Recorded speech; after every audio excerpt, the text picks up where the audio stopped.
Welcome back to Security Economics. At the risk of understatement, last week was a busy week on the trade file, with President Trump striking last-minute deals with a number of U.S. trade partners and imposing some of the higher tariff rates he initially threatened back in April. I'm joined again by the Counsel on Foreign Relations Brad Setzer to break down the news, talk about the economics, discuss what these deals actually are, and speculate about the future. It's a great discussion, and I think you'll enjoy it. Brad Setzer, it's great to have you on again. Oh, thanks for having me back. A lot has happened since we last recorded one of these a couple of months ago. A lot this week with Trump resurrecting what I've been thinking of as the Liberation Day-ish tariffs. We have the copper 232 out and various other trade news. Just to kick off the discussion, Brad, what has surprised you or struck you most about what we saw over the last couple of days out of the Trump administration on trade? If I step back to what has surprised me most over the past 2 months, I think the biggest surprises have been that the Trump administration decided that the base tariff, more or less, was going to be 15%, not 10. I genuinely did think that they were aiming for 10. And so at some point, it's quite clear that I think the president himself upped that number. I think the second thing that surprised me is really no one tried a retaliation strategy in a powerful way against the 15% tariff. Said, you do 15, we're going to do 15. This is unacceptable. This is outside the WTO rules. So everyone has more or less fallen into a deal where the U.S. is allowed to raise its tariff and the other country, our counterpart, doesn't retaliate. So there's been a complete absence of retaliation. And then the third thing is, this will probably be a little controversial, but after over-retaliating, over-escalating with China, after doing the deal with China, after settling at a 30% tariff on China, we've kind of stopped focusing that much, it seems to me, on China. And by raising the tariffs on everyone else, we're eroding the penalty that China faces. And I think that is particularly pronounced in Asia, where there's an awful lot of 19, 20s, 25s at the tariff rates, which to me is not a big enough tariff differential to necessarily induce shifts out of China. So I think I've been surprised that the administration went up to 15. I've been surprised that other countries didn't fight back, didn't punch back harder. And I've been a little surprised that the administration has been so comfortable raising tariffs on others to levels that may more or less say stay in China. There's a lot to unpack. And then last night, of course, the surprise was Switzerland. And we sort of had a hint that Canada was going to get a bad number. But the Canada number doesn't matter that much because most of their trade with us is USMCA compliant. And at some point, there'll probably be a deal on the non-USMCA compliant bits of it. It is probably a little strange to have a way higher tariff on your base tariff than you have on the 232 on autos, which really matters for Canada and Mexico. So it doesn't feel like an end state, but it had been telegraphed a little bit. Yeah, and I think I agree with a lot of that on Canada, particularly the fact, given the USMCA exemption has survived, this headline rate really is only covering maybe 20% of trade. I see different numbers out there, but really a lot of the trade is coming in effectively tariff-free from Canada. On comment on Switzerland, I had a view for a couple of months, Brad, that Trump was going to find some country to make a victim here, just as part of his own negotiating strategy. He kind of needed to have somebody to really stick it to show that he was serious. I was not expecting that to be Switzerland necessarily, especially because my sense was the Swiss were really trying to negotiate a deal here, but there we have it. It's also another one that's a little bit, though, misleading from a headline rate, because as you have pointed out publicly, what do we import from Switzerland? It's a lot of pharmaceuticals. They're going to be subject to other tariffs, not this. Don't forget the gold, Peter. Don't forget the gold. And the gold. So we're not really talking, we're talking maybe some machinery and chocolate and whatnot, but we're not really talking. This is going to be every time any American goes through the Zurich airport, you better stock up on the chocolate. That's true, right. Well, you can't even ship it in de minimis anymore because the old. Yeah, I know. It's de minimis. You got to bring it in personally in your checked luggage. Exactly. Look, in some sense, it was a little easier to kind of go crazy because with Switzerland, almost as much is going to be excluded as with Canada.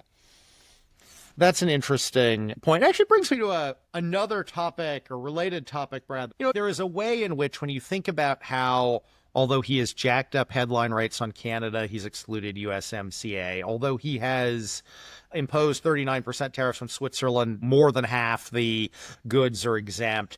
We also see in the deal with the European Union, although they'd never call them tariff exclusions, they are eliminating tariffs on certain key industrial goods that we import from the European Union, like semiconductor manufacturing equipment, which we need to import tariff-free if we want to actually import semiconductors here.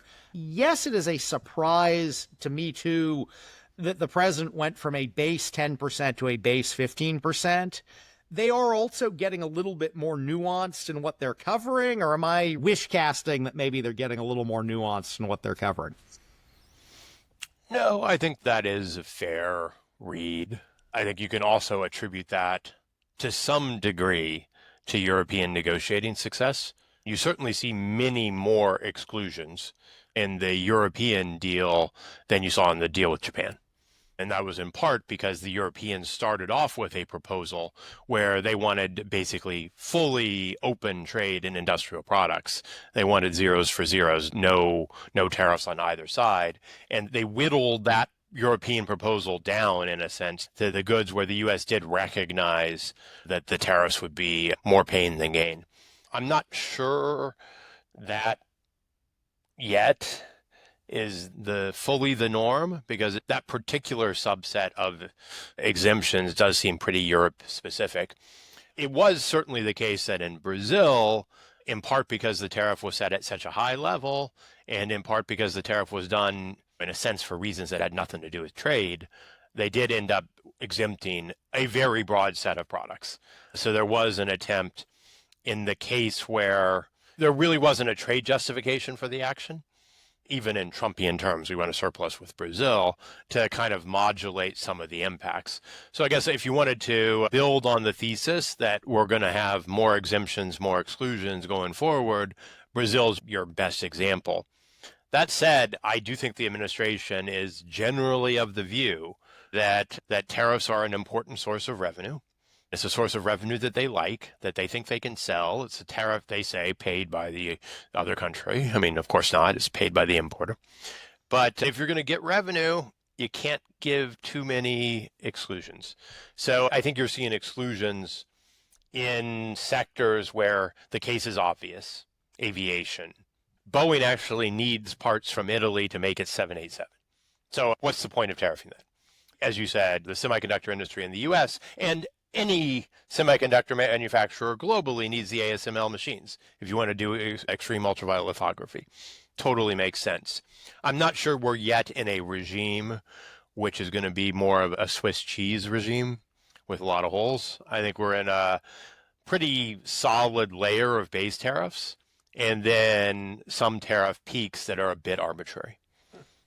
I want to come back to that in a minute, but first I want to jump back to another point you made, Brad, in your opening remarks about the fact that we really didn't see much foreign retaliation against Trump's very aggressive trade agenda here. I was frankly surprised by that. I assumed that at least one or two of the big economies, European Union or maybe some of the North American economies beyond China, which did retaliate, but one or two of the other big economies would actually retaliate and try and stand strong. As you said, that's not what we've seen. We've actually seen most of our trade partners end up conceding that they're going to be unequal tariffs in this relationship. We are going to have a higher tariff than they are, and they are just going to accept that and move on. Why do you think that is? Is this like some skillful Trump diplomacy that I hadn't previously understood? Is this like economic realities for these guys? I was quite surprised we didn't see more retaliation, but here we are. I mean, it's become a controversial issue inside the EU as well. There is a sense amongst parts of Europe that maybe they made a mistake by not retaliating. Look, I'll give President Trump credit for being very, very credible when he said that if you retaliate, we're going to double our tariffs. He is credible in his sort of broad belief that he likes tariffs and he's willing to go really high on tariffs. And if it causes a bit of pain, but generates a bit more leverage, that threat is much more credible coming from Trump. So I think that was definitely a big part of it. Retaliation seemed much more risky because it was not going to end the game. It was going to start a new cycle in the game where Trump was going to retaliate more and you would have to retaliate more. And when you're in that cycle, you end up in a cycle where both parties clearly lose.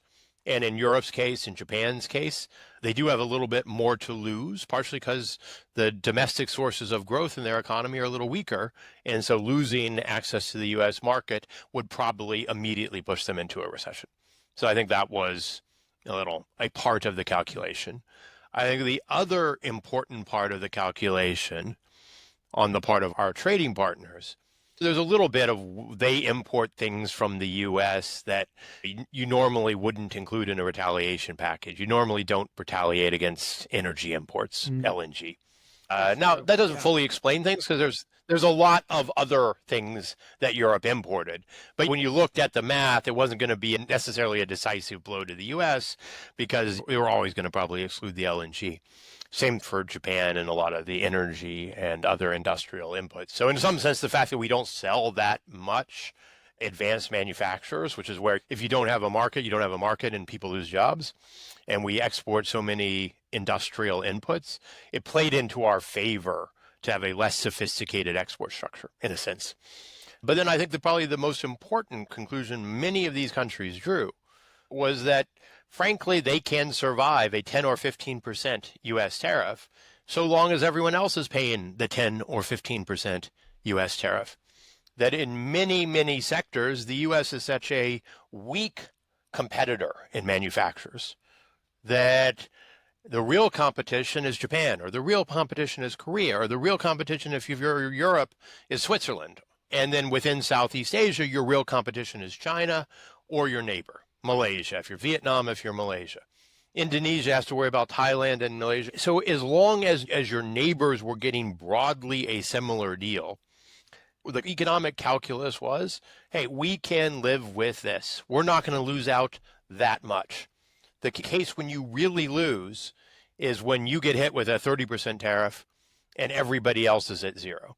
And so in that sense, we ended up with an equilibrium where people didn't retaliate and accepted the tariffs. The final point I would make is that the Japan deal, I think, broke the possibility of having a kind of coordinated retaliation package with Europe, Japan, South Korea, our traditional allies, people who you would think would get deals, all of whom had pretty similar sets of concerns, particularly a focus on the auto sector, as well as broadly similar export structures.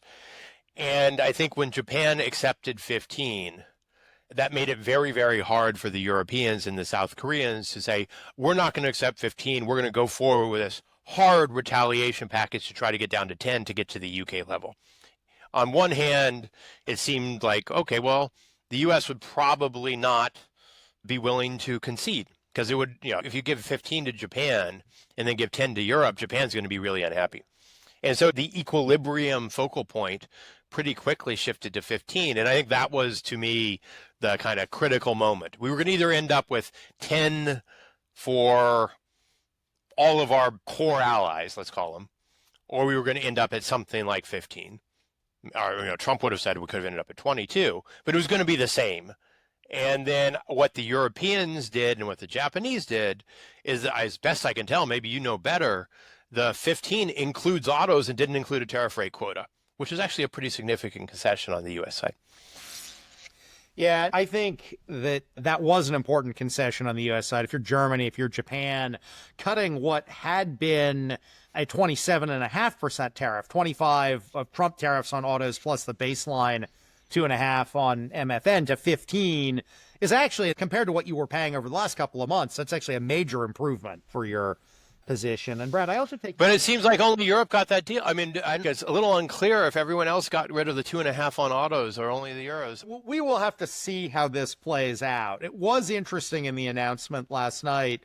Europe uniquely seems to have negotiated a deal where the 15% for Europe includes underlying MFN tariffs. You were paying 6% on spirits from Italy. I don't actually know the rate off the top of my head. If you're paying 6% on spirits from Italy, now you're paying 15%, which would be 6 prior tariffs plus 9 new tariffs.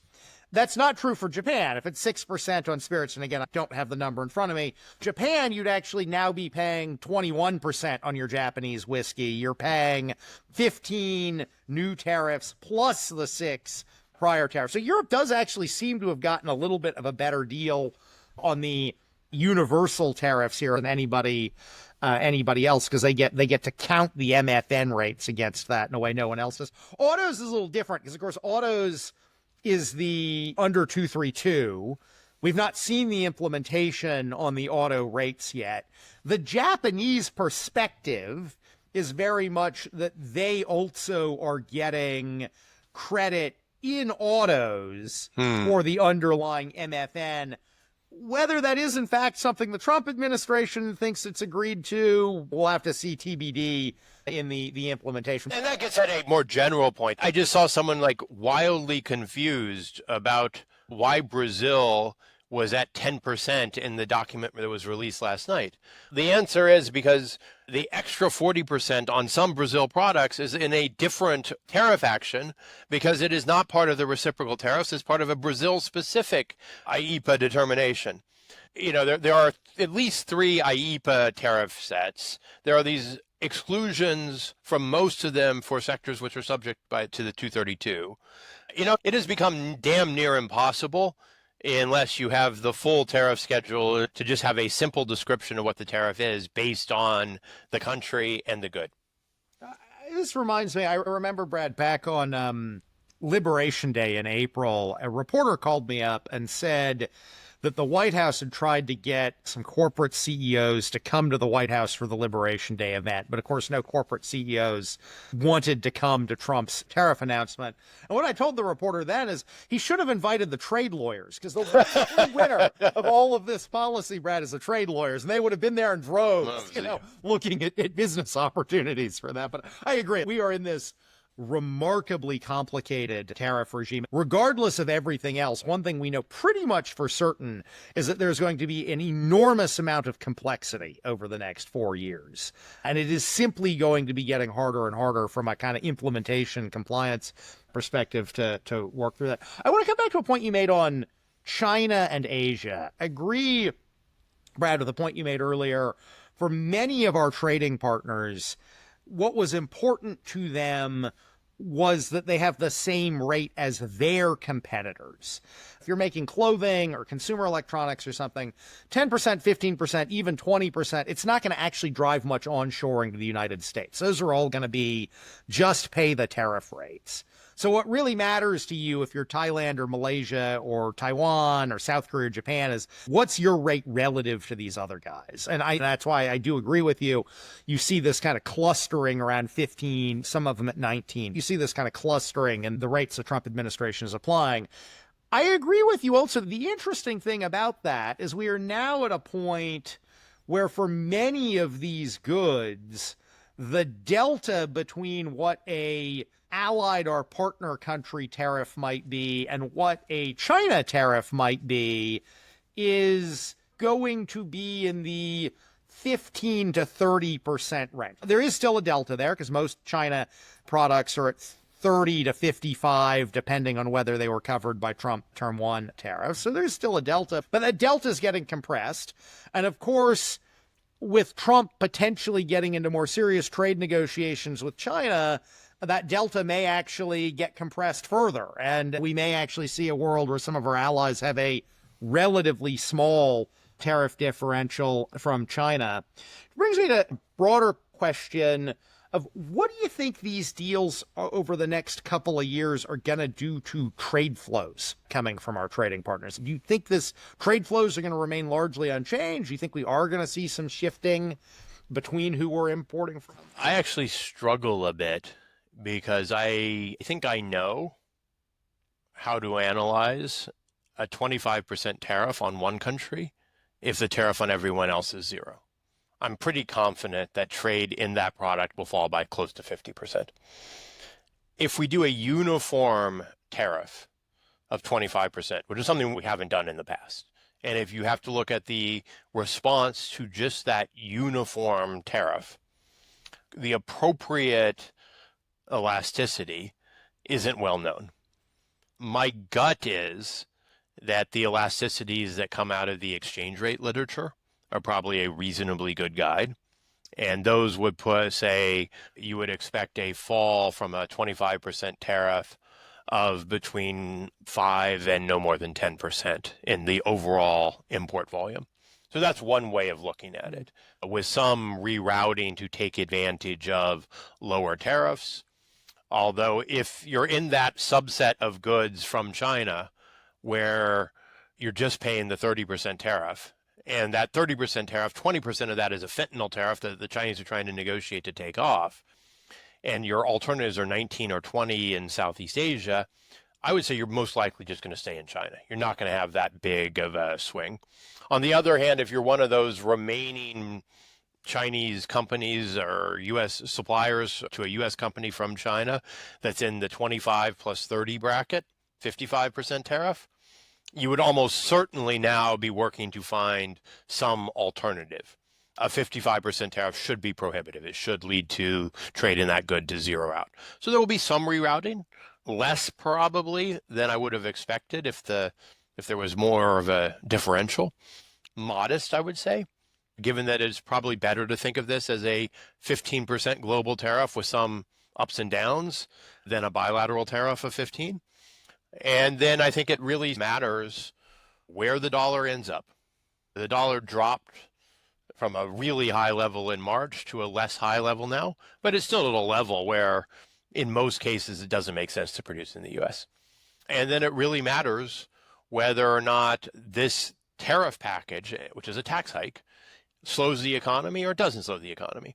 The fact that it is in some sense offset by other tax cuts, no tax on tips, no tax on overtime, some complicated thing that is being called no tax on Social Security, though it is not. All of those put money in people's pockets that offset the money that's being taken out of their pockets from the tariffs. And so you kind of have to have a pretty sophisticated model to get a clear answer on all these things. But I do expect, hey, the standard outcome is that tariffs reduce the level of trade. They don't have a huge impact on the trade balance. We are still penalizing ourselves with putting tariffs on a bunch of inputs that make it hard for us to export, aluminum being the most obvious case.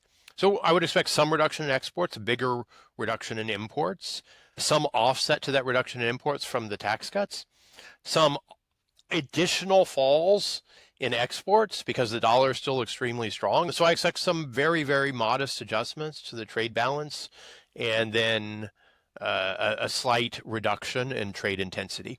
Let me just throw in one more complexity, which is my pet peeve about pharmaceuticals and transfer pricing.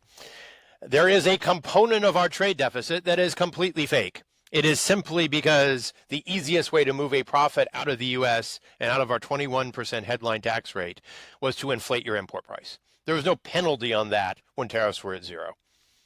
Now we've, in a sense, put a penalty on inflated import prices as a mechanism for moving profit abroad. Companies have to come up with more creative ways to move profits abroad. So actually, I do expect our trade deficit in pharmaceuticals to fall in dollar terms without much change in the imports of the underlying molecules, just because the inflated transfer price will be deflated in complex ways.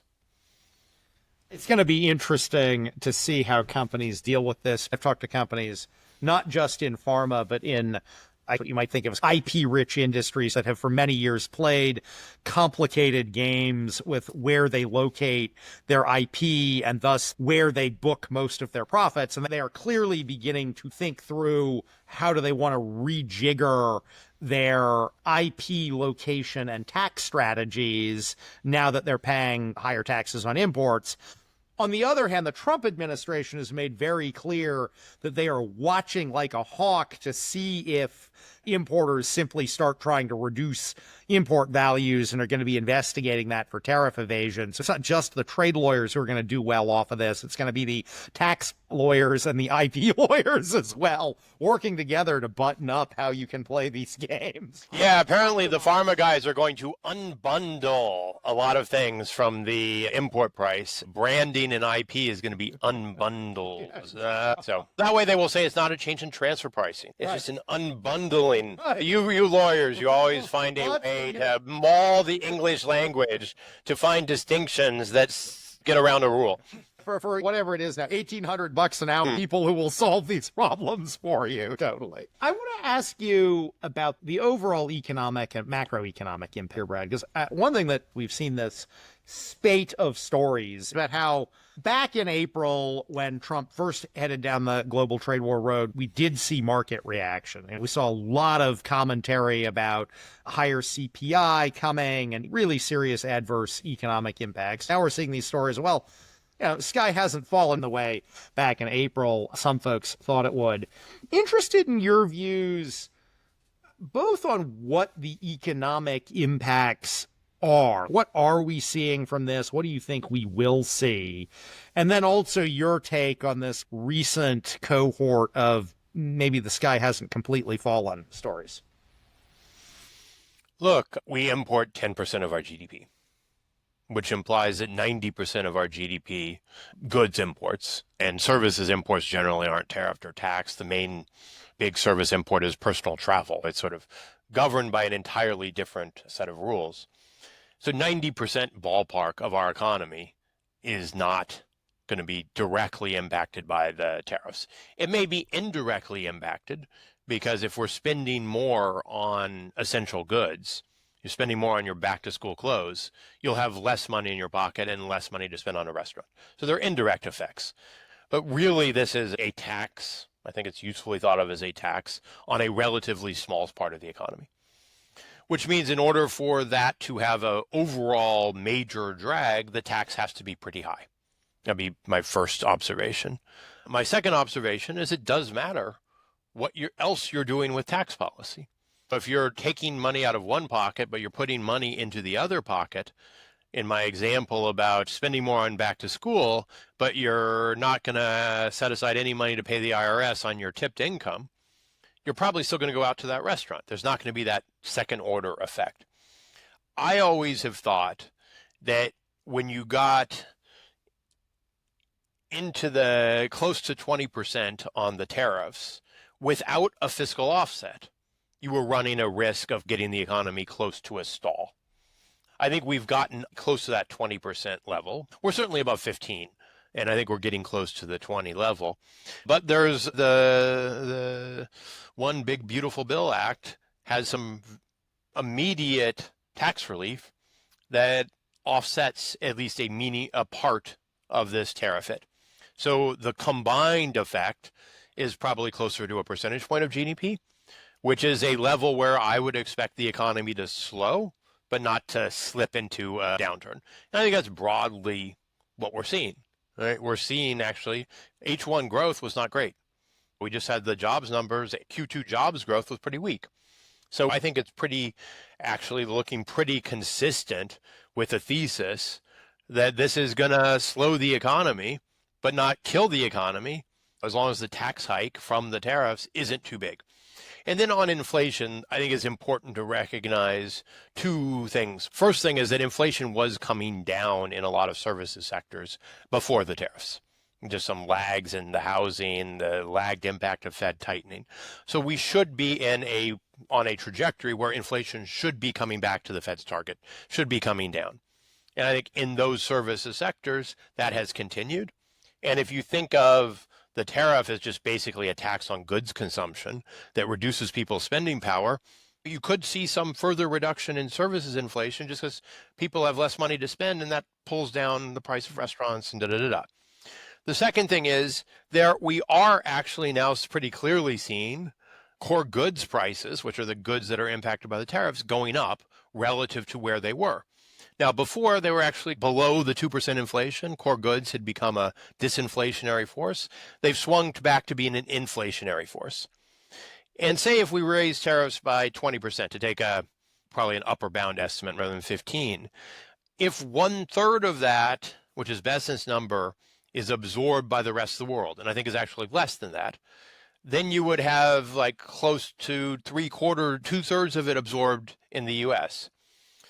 2/3 of 20% of 10 is a one-off change of about 1.5 percentage points in the consumer price index. It's a one-off change, though.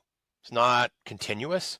And that assumes that none of it is borne by the companies, none of it is absorbed along the supply chain, which is probably not true. So you wouldn't end up there. Now, if you take Goldman's estimate, which is 60% of the headline tariff, is ultimately borne by the consumer. The rest is absorbed by foreign and domestic parts of the supply chain. That 20% tariff on 10% of GDP with 60% pass-through gives you a 1.2 percentage point increase in the CPI. So point of all this math is we're looking at a change that's not going to be 2%. And it's a change relative to a baseline where other components of CPI are coming down. So I actually think we're on a trajectory where we're going to see ballpark something like the Goldman forecast. We're going to see CPI be about a percentage point, maybe a little more than a percentage point above what it otherwise would have been. But those people who think about inflation, not the way the Fed professional forecasters think about inflation, just are the cost of things going up. Am I spending more for my morning coffee? Oh, you just got tariffed on Brazilian coffee imports, by the way. Am I spending more when I take a trip to Walmart? I think you're going to see those people are going to say, look, there's been some inflation. There's been an increase in the cost of living.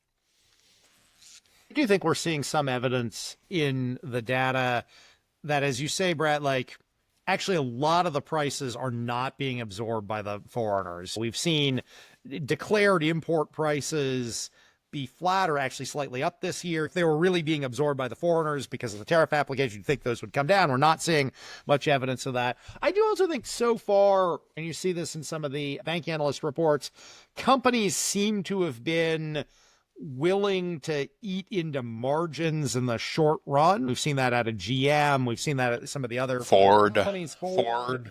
That's not, I think, going to be a long-term thing, right? I think the companies are trying to drag out the duration of the price hikes so they don't appear to their customers to come overnight. But I tend to agree with, as you said, the kind of Goldman estimate that probably at the end of the day, at least 60% of these cost hikes are going to be passed on. They're just going to be passed on over a period of some months to a year rather than being passed on. And all of a sudden you see a 20% increase in the cost or whatever at Walmart. The other thing to keep in mind, because many of these stories about the economy doing well are about stock markets being back at record highs. I don't profess to be a stock market analyst at all, except it does seem to me that is largely driven by the fact that what matters to our stock market these days is how many chips NVIDIA sells, much more than any sort of industrial production numbers. We seem to be just a heavily tech-driven stock market. And so far, the tech guys have actually not been that impacted by the tariffs. Well, look, the tech guys haven't been really hit by the tariffs because we haven't done the semiconductor tariff. There's a more general point that we had a bunch of cash-rich, extremely profitable digital platforms and tech companies. I think NVIDIA is probably the most tech company of them because they actually do design chips. They do make things. Yeah, I mean, they at least design things. And what the AI boom has done is meant that those companies are now rewarded for doing a lot of CapEx. And they are doing a ton of CapEx in a way that they weren't. They were just previously were cash cows, were distributing money back to our shareholders, were doing buybacks. So you have a big part of the economy that can self-finance during this build out of AI, and that is driving in a way that's not that dependent on tariffs, and also not all that driven by the cost of borrowing and Fed rate hikes. And obviously it's driving the stock market and enthusiasm.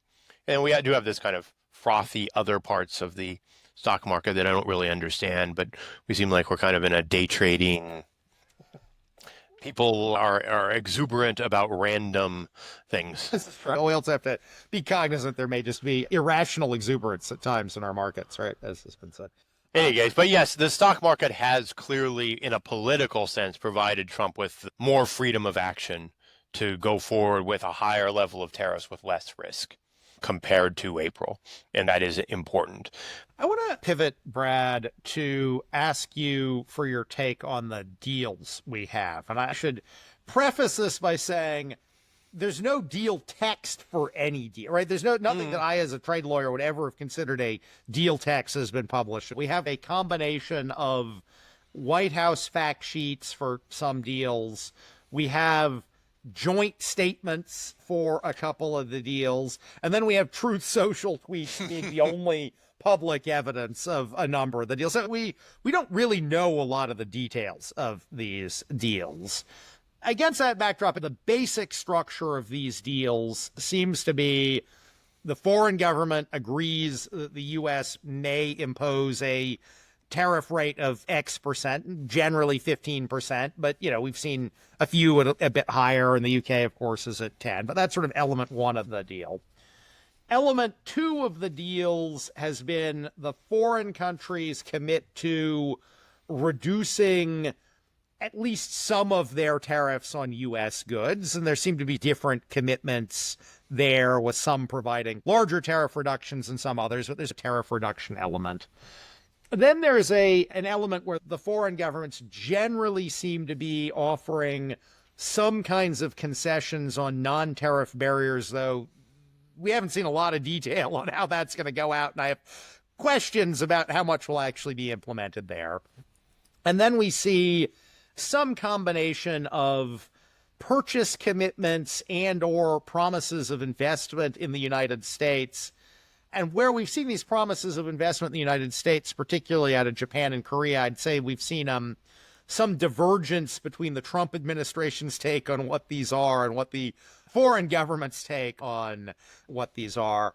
I want to get your take on the substance. But before I get, Brad, your take on the substance, I want to get your view on whether these deals are likely to actually be concluded anytime soon, or whether now that the foreign government has what they want, which is clarity on rate, their incentive is now just to negotiate for the 1,100 days so that the Trump administration is left and see what happens thereafter. Yeah, well, I will give Trump, the president, credit for one thing, which is that if he thinks someone is slow walking him, tapping him along, there's nothing that prevents him from threatening to raise the tariffs back up. There is nothing binding about the U.S. tariff level unless the litigation takes away the IEEPA authority. He can always change that. I do expect there to be some blow up over interpretation of what was agreed, particularly when the president maybe added a few things that the other country didn't think they were agreeing to in the Truth Social post. So I think there will be disputes over implementation. And I do expect, in the same way that you expected one country to get this horrible tariff deal just to prove that, we're tough, I expect at least one of these deals to basically blow up because the other partner either decides, this is really hard. Let's see if we can get away with slow walking the implementation of our side of the deal on the non-tariff barriers in particular. Or there was just not actually agreement on what the other party was actually going to do. The other thing to note is that in many cases, the administration has, although we are opening up markets, we've gotten them to agree to get rid of their tariffs when those tariffs were already zero. I mean, there was not a tariff on U.S. autos going into Korea or into Japan. Now, the Europeans did make a real concession there. And then in other cases, countries agreed to get rid of regulatory barriers that probably actually aren't the real reason for limited U.S. exports. We don't make cars. We actually don't make many cars here in general. We make light trucks and SUVs. So we don't make many vehicles that are well suited for markets which have small roads and high gasoline taxes. And that doesn't change if you get rid of safety regulations around trying to protect small children from the risk of a crash. We just aren't making the kind of vehicles that would typically sell outside of North America. That's a long-winded way of saying I think you're right, but I also think there's an element of fake concessions even in the non-investment parts of the deal. Here's an interesting point. That said, the part of me that has worked on trade policy for many years does appreciate the way in which, if these deals ultimately do get implemented and if the trading partners adhere to these commitments, getting more mutual recognition of American standards, whether it's in safety, whether it's in FDA type approvals, probably is good for our industry over the long term. I think you're probably right. But there's this is my heretical thought, which is why I wasn't a very good trade lawyer, which is that if the U.S. ever wants to become an exporting power, our companies are going to need to learn how to make products to other countries' standards. Japan became a great exporting power by making cars that met American safety standards. So I do think that there is a little bit of a mentality shift, that a U.S. industry that thinks it can produce to U.S. standards is a U.S. industry that doesn't have the mentality of a great exporting power. Now, that said, having every country having its own standard is a bit of a problem. And obviously, for a long time, we've wanted everyone else to embrace our standards. So I understand that argument, but there's a part of me which thinks that we don't have the mentality of a great exporting power. And our tax structure, I think, has also encouraged that. My non-trade lawyer heretical views. Okay, that is actually a very interesting point, Brad. I want to ask you about another question on these deals. What do you make of the investment commitments? This has been the one where we just see the biggest divergence between Secretary Lutnick basically saying, we have $1 trillion of fund money that we get to decide exactly how it's invested, that's being gifted us by the Koreans and the Japanese and others. Definitely not what I hear out of Tokyo and Seoul about what this investment is. Very interested for your take on what's going to happen with the investment funds. I've not held back on this. I was quoted in the New York Times as saying these are complete vaporware. They lack substance, and they're mostly puffed up and inflated numbers, which is actually what I think. To your credit, I think the Japanese have come out and explained that their $550 billion is JBIC political risk insurance, some small amount of money. $2 billion. Yeah, $2 billion, plus what they think Japanese companies will invest in the United States over some long time horizon. And, guess what? Japan has a program that provides loan guarantees to companies that are going out. And now they're treating the U.S. like an emerging market, a country that needs loan guarantees and political risk insurance in order to get Japanese companies to invest here. So there is a tiny bit that is real, which is the additional incremental support for Japanese companies investing in the U.S. Loan guarantees, political risk insurance. It seems tiny to me. It's tiny. It seems tiny. It seems tiny. And you normally don't think of Japanese companies as needing loan guarantees because they have plenty of money. They are some of the most... I don't normally think of the United States as a place where what are principally kind of development bank and political risk insurance functions supporting investment. Here we are. Here we are. I mean, if that's what it takes to get a deal. Now, what is clearly not true, A, the headline number, B, that it's all going to be controlled by Trump, and C, that we're getting 90% of the profit. None of that seems to be true. And there is no term sheet, fact sheet from the Koreans or from the Japanese that remotely suggest that kind of structure. Now, what there does seem to be is a sense that there are certain areas where Korean companies may want to invest in the U.S. with a little bit of Korean government support, where the U.S. sees an advantage to that investment. Shipbuilding is an example you and others have raised for Korea. The Japanese, they do have to structurally import energy. Japanese participation in some form in energy projects is normal. The Japanese are big participants in the Sakhalin Island LNG project, which Russia did with international participation over the past 30 years. We don't like that anymore because of the Russia revenue flows. But there is nothing new about a set of Japanese conglomerates participating in an offshore LNG project or an onshore gas project or an offshore oil project. That is what Japanese companies, which are capital rich, do because Japan has a structural need to import energy. I'm sure there are other. Toyota probably does want to invest a bit more in the U.S. as a protection against the risk of this trade deal blowing up and higher tariffs, or as protection against the risk of the yen. We're going from 150 back to 100. So there is a component of it that is real. But the headline deals, they also just are not tied to any understanding of what the real size of foreign investment in the U.S. economy is. I mean, if you look at the Bureau of Economic Analysis data for greenfield investment in the U.S., which is what most people think of as foreign direct investment, the normal number is 30, 40, 50 billion a year. Maybe we'll get a marginal increase in that number, but we're going to have less foreign investment in our battery complex because we're not pushing forward with EVs. There's some other, the clean energy components that had been attracting some foreign direct investment are going to go away. There should be some more investment in chips. We'll see. And TSMC probably will be expanding. Samsung's getting some new orders. So there's some things which will continue. But it's just fantasy to put those kinds of numbers out. And I actually think it's destructive.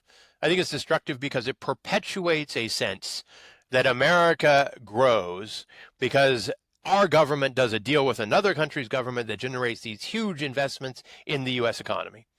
Our economy grows because American private companies make decisions to invest in America. And some foreign private companies at the margin also make those decisions. We don't have a Chinese-style economy where you need big government investment commitments and you need some other country's government to bankroll those commitments in order for your economy to grow. I think it's destructive to think that's how our economy functions, personally. I very much agree, Brad, with basically everything you just said there. I want to make one additional point as I think about the handful of areas where some additional investment both conceptually might be real and also might be useful. And you mentioned shipbuilding. And shipbuilding is an area where I think from a U.S. national security industrial base perspective, we probably would benefit from having a somewhat stronger shipbuilding sector. And where Korea does have some genuine expertise, like they build a lot of ships, a lot of commercial ships. My understanding from what we see in the press, again, there are no real term sheets, is that of the couple $100 billion the Koreans have pledged to invest, much of which I agree is vaporware, but they have talked about a chunk of that being in U.S. shipbuilding. It's going to be interesting to see if we, the United States, are willing at the end of the day to allow that investment to happen. Because, personal view, at the end of the day, we here in the United States are very unlikely to ever succeed in building a globally competitive low-end bulk carrier type shipbuilding industry. What we do have a very strong shipbuilding industry, or very large dollar-wise shipbuilding industry in, is a naval shipbuilding, right? I think it's $50 billion a year in U.S. naval construction, which is something on the order of 20-30% of the value of all private shipbuilding globally. Like we actually, have that in our naval. Nuclear attack subs are not cheap. No, they're not cheap. And nuclear carriers are even more expensive. So we actually spend a lot of money on shipbuilding. We just don't get many ships for it. Yep.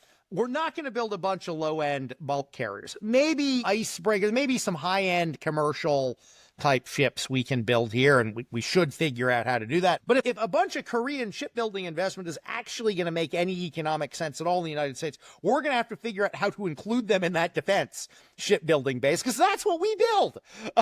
And they might be able to bring down costs. They might actually be able to bring quite a bit of efficiency to that. But we're going to have to decide that we're willing to let them do it. Otherwise, I'm not sure I really see even the shipbuilding part of this as being real numbers. You're taking a harder line than I was. I was going to give that as a free pass as real. I mean, I hope we can get that. I'd love to do it, but I think we're going to have to figure out how to include them in the naval side of this if this is going to make sense. And I'll be interested to see if that's something we, as a country, are willing to do. I think we should do it. I think we should have a closer partnership there, but we'll have to see. Question as we come to the end of our time here. We seem to have gotten through a bunch of big announcements over the last 48 hours. But I don't think this is the end of the story. As you suggest, we probably will have at least one of these deals blow up. Trump at least says we might get a couple of more deals. Maybe we'll get a Switzerland deal. We'll see. We also have a bunch of 232s, the sectoral tariffs coming down the pipe in pharmaceuticals, in civil aviation, and a growing number of other sectors. What are you watching for over the next couple of months as sort of the shoes yet to drop in this trade policy? As you suggested, there's a few details to wrap up around this wave that started with the Liberation Day tariffs, but I do think this wave is coming to an end. I would highlight that there is a coming negotiation over what USMCA compliant means going forward. A renegotiation of the USMCA deal writ large, which is scheduled for next year no matter what during the review. And trade with Mexico and Canada is currently 3% of US GDP. And 2/3 of that ballpark is currently not subject to any of these tariffs. The other third is either USMCA not compliant or subject to the 232s. And I do think we'll eventually have to modify the 50% tariff on at least aluminum and probably on steel because it's such a penalty for our downstream producers.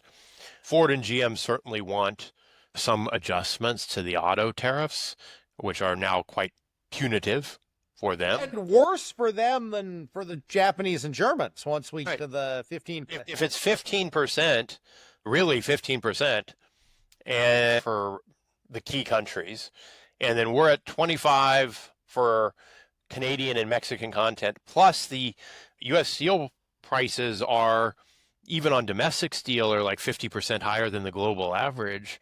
That's a substantial penalty. And you're seeing that in their profits, right? So that there will need to be a more standard trade renegotiation around those sectors. And this is big, as I said, 3% of GDP all told if you're sweeping in the 232s. If you look at pharmaceuticals, it's about a percentage point of GDP. It was a little less before the front running, before Lilly started producing its weight loss drug in Ireland and boomed Ireland's exports. And chips, depends on how far you define embedded chips, but it's kind of the same order of magnitude, a percentage point of GDP. So like ballparky, that's 2% of GDP.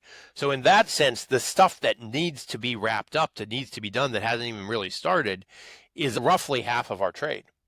Now, that doesn't mean there's no current tariffs there. Now, there's clearly some tariffs on Mexico and Canada. So I do think that those are actually quite significant and quite important. Pharmaceuticals is going to be quite difficult because if you do a 15 or 25% tariff on pharmaceuticals, that's not enough to get the generics out of India and out of China. You're going to have a higher tariff on generics in order to have any meaningful impact on location of production. And the higher the tariff there goes, the more it impacts price, the more people will start to worry that they can't afford medicines that are critical. Generic meds aren't less valuable from the medical point of view. They're some of the most important drugs for saving lives. They're just off patent. And then we will see what happens on the patent-protected drugs, which are the majority, where you're essentially going to impact transfer pricing.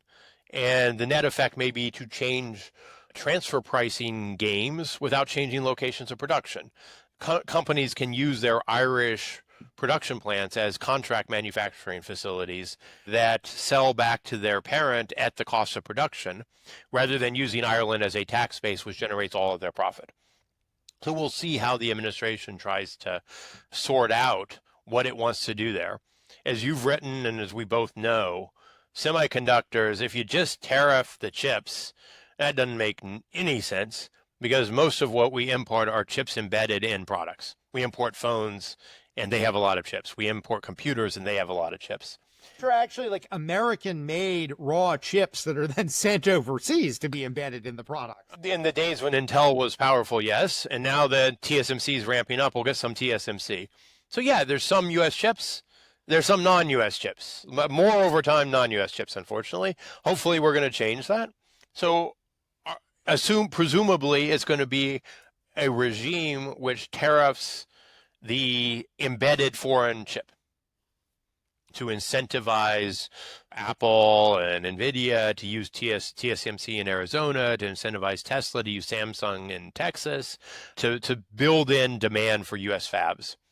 And, we really haven't had that kind of tariff regime in the past. And then how far do you extend that embedded semiconductor tariff? And then how do you deal with the cheap legacy chips, which again, we need cutting edge technology. The frontier is important, but a lot of military applications, a lot of industrial products that we do need work off legacy chips. You don't need the super fast chip. You just need, there's a lot of good enough. And a lot of that is coming from China. The cost differential is more than the 30% base tariff on China. So what's the tariff going to be there? How are you going to design that? I think these questions are actually quite important and quite significant. And there's a lot of opportunities to screw it up. What we've seen in a lot of cases is that in their rush, the administration has made mistakes. As you noted, there's a mistake on the auto tariffs. We shouldn't be tariffing parts from Canada and Mexico at 25 if we're tariffing cars from Japan and Germany at 15. That's just a mistake. The transshipment tariff at 40, when the tariff on full Chinese content, no assembly elsewhere, is 30. To me, that doesn't make sense. The India at 25, China at 30, that doesn't make sense. It's not strategic. We will see if these additional 232s can be done in ways that do generate real incentives for reshoring production or increasing U.S. production in sectors that I think most people now agree are critical. So I think they're actually quite important. Why don't we leave it there, Brad? I really appreciate you joining again. And as always, this has been a great conversation. Always fun to talk. And hopefully this is not a monthly occurrence.